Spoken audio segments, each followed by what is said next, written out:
Pamela Slim, and I am in Mesa, Arizona, and I am an author and a speaker.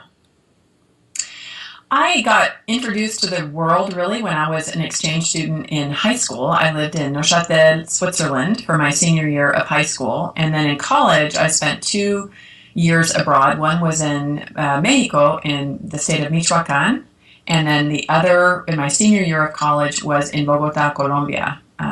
And then I also studied the Afro-Brazilian art form of capoeira, which is from Brazil. So I also lived in Brazil and studied there.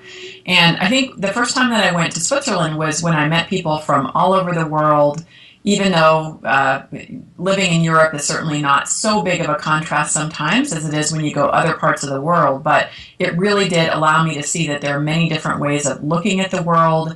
It allowed me to question my own cultural context. And through my subsequent travels to Latin America, I really opened up to a lot of the joy and diversity that exists in the world. And I realized that Anais Nin quote, "We don't see things the way they are, we see them the way that we are." And I've really taken that particular perspective into everything that I do. Now I'm 47 years old, and I'm married. My husband is full-blooded Navajo, Native American, here from Arizona. And so it's another opportunity on a daily basis to be talking about cultural differences. It's very interesting to be with a First Nation person, in a country filled with immigrants. It certainly gives me perspective sometimes in my own state of Arizona. We talk a lot about immigration and illegal immigration, have some very heated debates.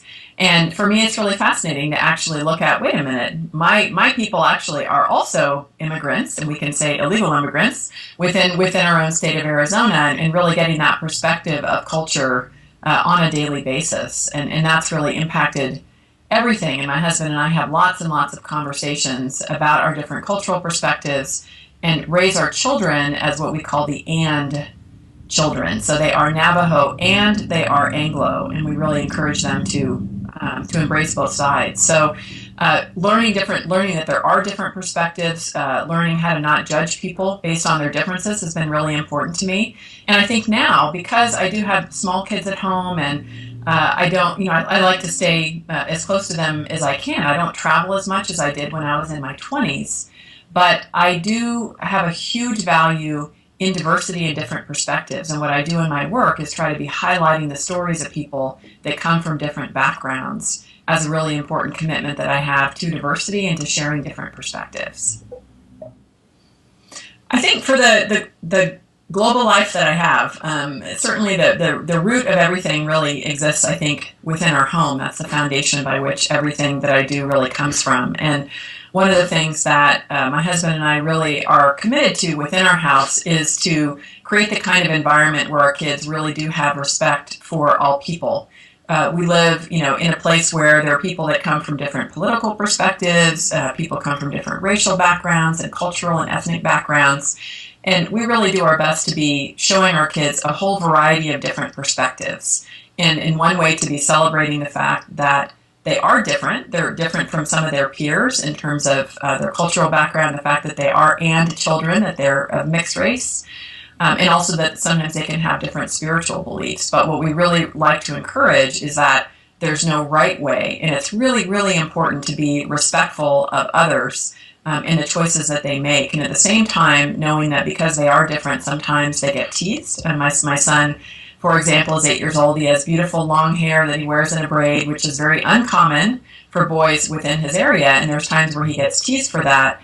The way that we try to raise our kids is to say you can absolutely honor and be proud of who you are, and don't stand for sometimes what amounts to bullying and teasing. At the same time, you don't need to be rude yourself or to form opinions that often, people just don't know. And my basic belief is when people know more about a background and about the teaching that goes behind certain kinds of cultural traditions, and it can mean they can really change their behavior, hopefully. And for those who don't, you just don't really pay much attention to them. One of the things I think that's really important, it's easy to just get really comfortable within our own lives, to associate with those folks that are familiar, to be in the kinds of environments that feel very comfortable and familiar to us. And I was actually just having a conversation with my best friend yesterday, and we were talking about diversity at conferences, actually.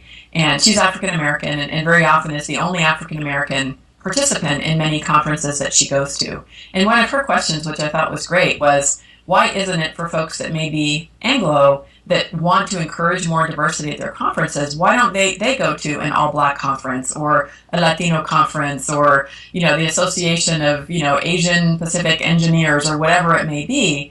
And I think when somebody might say, but wait, I would feel so awkward. What would they think of me showing up as this Anglo woman? That's in fact the experience that many people have when they are a person of color who comes to a conference that's mainly all Anglo. So putting yourself in those kinds of experiences, I think, is a way to really heighten your understanding of what it feels like, to be different.